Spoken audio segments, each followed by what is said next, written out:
everyone, so it's Miranda, and today I am going to be talking about my history with anxiety. Today I am just going to talk freely, and I might miss some things, and I might talk about something twice.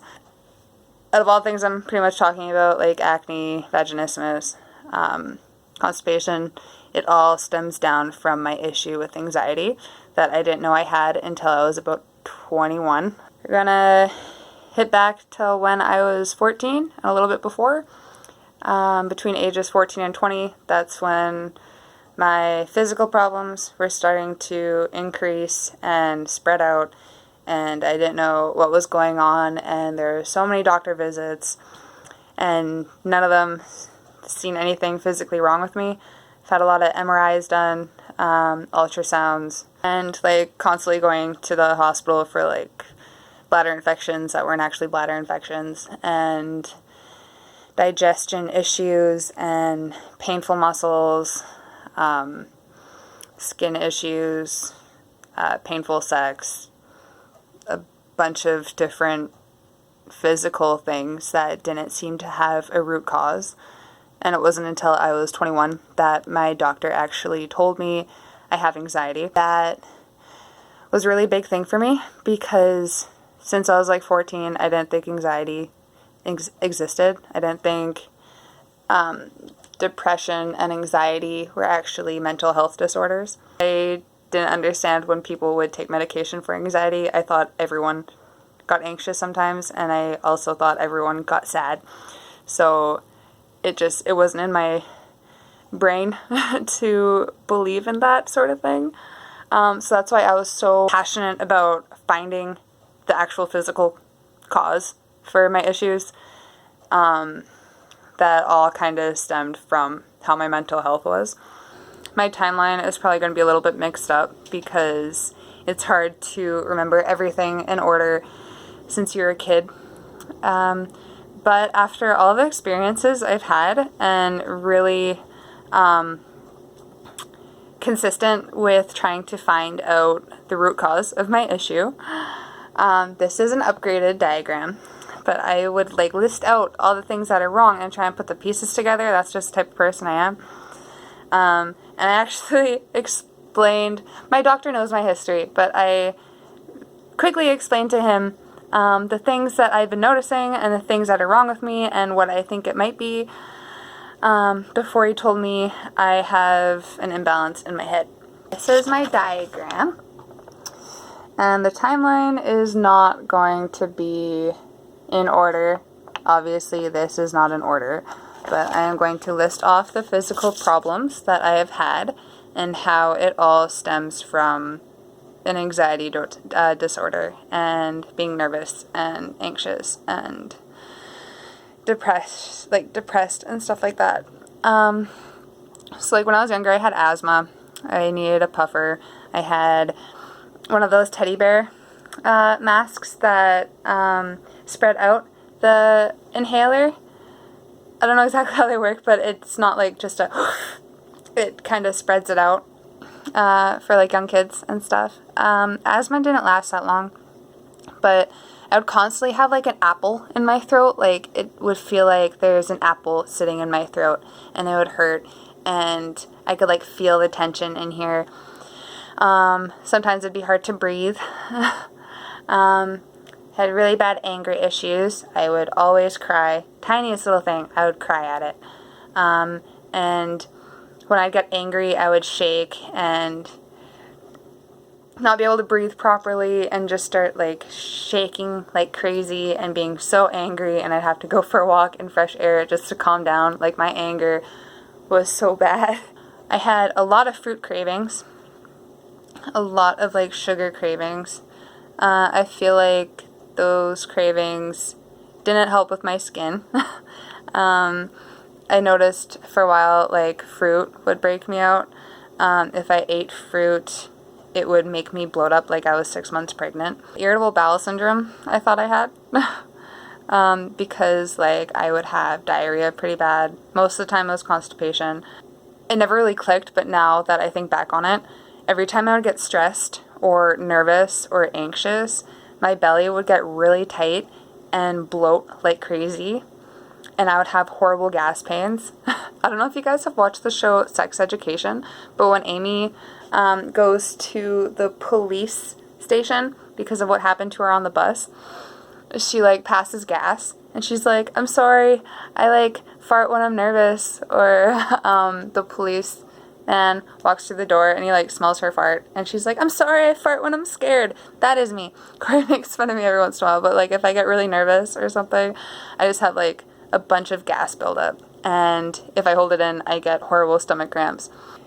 When I was younger too, I think like 14, 15, my parents thought I was pregnant for a bit. Like they got mad at me kind of. They're like, are you pregnant? Like, what's wrong? But it would feel like there is a string from my belly button to like my genital area, and it was like contracting and pulling together, and my belly button would be so painful. Like I would be stuck in the fetal position and I couldn't get out of it. I would scream and cry, and if I tried stretching out from the fetal position, it would feel like that string in my belly button to like my vaginal area would snap because it was so tight. That is I guess from like constipation, or when you're nervous, it puts like a lot of stress on your gut. I had a lot of digestion issues when I'd go to the hospital. They told me I am probably eating too much yeast, sugar, and acid, so they put me on a diet for a bit. They thought that is why I would get so many bladder infections as well. I used to get bladder infections a lot. I'd go to the hospital and emerge, and then I'd tell them I have a bladder infection. Sometimes they would just give me antibiotics for it. Other times they would test me and be like, okay, you have a little bit of something, but we'll give you this. I realized a lot of those times I went in thinking I had a bladder infection because of like burning and stuff in that area. It's just because of like an irritated anterior wall in your vagina, and that stems from vaginismus. I used to drink like a lot of water, like 6 liters of water a day. But that was mainly just to like clear up my skin. And peeing that much too really irritates your bladder and your pee hole pretty much. Also, drinking too much water for that reason decreases your sodium in your body. And that gives me crazy salt cravings. And that was the cause of me having restless leg syndrome. When I have that at nighttime, I know that's because I don't have enough salt in my body. Usually salt fixes it, or I just go for a run to get my legs moving so I'm not constantly moving them and waking up my boyfriend. It kind of goes into a loop because I would drink a lot of water as well to try and flush out my system to get rid of bladder infections. And drinking too much water irritates that area and makes it feel like you have a bladder infection when you don't. I'm immune to most antibiotics for bladder infections now. And if I knew it was anxiety and vaginismus, I probably wouldn't be immune to 70% of them. Next time, if I do get one, I mean, I haven't had one in 3 years, but if I do get one, I need to be hooked up for an IV, which really sucks. And it sucks knowing that it didn't have to be this way. I used to get really painful cramps during and after sex. It would feel like my cervix is getting hit, and that would be like excruciating. Yeah, I'd also get like a dull shooting pain in my right butt cheek. And I wasn't sure if that stemmed from my tailbone injury in dance class when I was younger. That does act up occasionally, but that dull shooting pain is mainly because of the tension knots I had in there. Being scared to have sex causes your vagina to pretty much close up.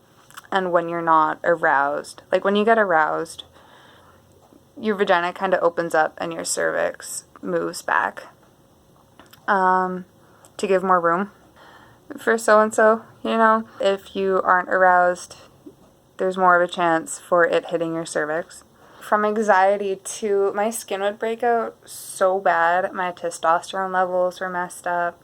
The main issues were just like bloating and stomach pain, and then like tension in my knots all the time. And from having so much tension in my shoulders as well, and like bad posture and stuff too, for the way my shoulders and neck were, it wasn't really making the nerves flow properly into my hands, which is why I'm more prone to tendinitis. I'm not going to get into a video of tendinitis. I've dealt with it in both of my wrists. For the two types of jobs I had, like working on the military base and in the moving company, and me just being really stubborn and pushing myself too hard. And then from like rock climbing, I messed up my thumb and my wrist, and yeah, just like things like that. I'm working on it, and it's not cured, so I'm not going to talk about it. After all these things, like bloating, the crazy stomach pains, constipation, not knowing what foods to eat because they would act up my belly or make me break out, hormones being so whacked, like randomly crying or randomly wanting to put holes in a wall, like not being able to breathe. After those things, sex started hurting when I hit like 20 years old.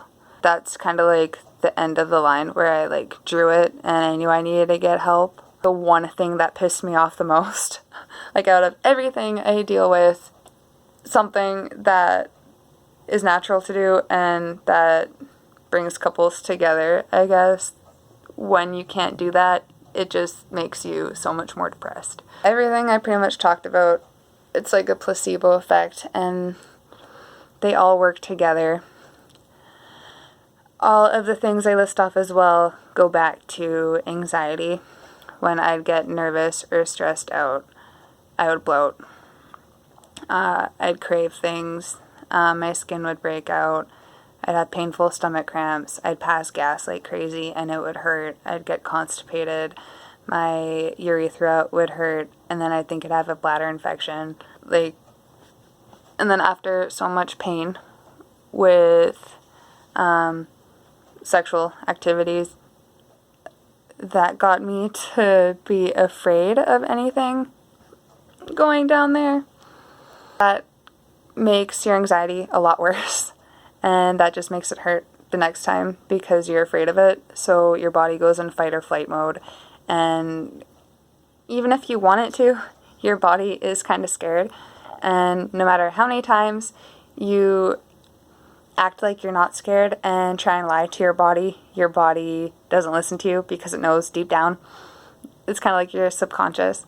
I seen a gynecologist, and she tried helping me. She put me on antidepressants and didn't tell me they're antidepressants, so then I had a huge breakdown for like a whole week while I'm still taking these antibiotics to get rid of the pain I was experiencing down there.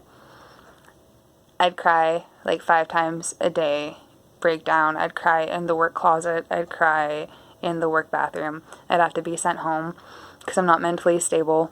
I went back to the gynecologist, and she kind of waived the whole antidepressant thing, even though I looked up what I was taking, and that's what it told me it was. And I've never taken them before, and I didn't understand. Like, I was like, I'm not anxious. I don't have a disorder. Like, I don't believe in that disorder. Why are you giving me antidepressants? That was the second time I seen her. Like, I came back after that, and then she sent me to go see her friend within the same clinic for like pelvic floor physio. And that is when I actually started getting help for my belly pain and my vaginal pain. And she told me it was anxiety, and I still kind of didn't believe her. But I was just so sad and stressed out and broken and confused that I went back to my family doctor, who kept telling me I didn't have such thing. I didn't have this problem. Like, my body runs fine. I went to him crying, and I've never cried to him before. And I explained to him everything that I have been tested for, everything that I'm experiencing, all the things that hurt, my experience with the gynecologist, that doctor who told me I'm using laxatives for weight loss, even though I haven't taken a crap in like 2 weeks, and I don't know why I'm so constipated. I was just crying so much, and then he told me that I've had like a hormonal imbalance for a really long time, since I was 14, and he noticed those brain wavelengths. He said he couldn't tell me that because, first off, I wouldn't have listened or believed that I had anxiety, which is true. I would have been stubborn and would have been like, no, it's not that. It's something physical. It's not in my brain. So he was just kind of waiting for me to be mature enough and grow up and really want help. And yeah, that's when he laid it on me, and he put me on a pill. It's helped. Since I take it, I now support the whole antidepressant thing. I feel like because I'm a person who has actually experienced it, I can now see the side of other people. And I don't know if other people have experienced what I've experienced. I know some people take it for other reasons, but this is why I take my medication, and I feel like it's a very valid reason, because all of these problems I have listed here are gone. The whole hormonal imbalance thing too, that makes sense, because since I was a kid, like, I wouldn't get my period for 2 months, and then I'd think I'm pregnant or something, and then I'd get my period twice in a month, or 3 times in a month, or once every 4 months. Like, it was so out of whack. Now, like, I get it normally, and it's been normal for the past 2 years. So I feel like I'm pretty balanced, and this is my anxiety history. I just feel like I needed to get that out there, because it's been stressful for a really long time, and I've been battling it for most of my life. Yeah, I know a lot of other people deal with anxiety and depression, and a lot of it stems down from like other trauma or certain issues that you never really think about, and those can definitely take a toll on your body, and you won't even be aware of it. So I feel like I'm living proof that these things do happen, and you can get help for it, and you're not alone. And I hope you can take something out of it, or maybe you're going through the same thing and you deal with anxiety, and it is normal, and it's not fake. Taking antidepressants is okay. All of the physical things were real. They did happen to me. They did put a huge toll on my life. And because I was so consistent and fighting so hard to figure out what was wrong, I actually got somewhere, and I made it through it, and it's pretty much cured now. So it's an experience in my life that something good came out of it. So I hope you have a good day, and thanks for watching. I hope I didn't rant too much or bore you, but yeah.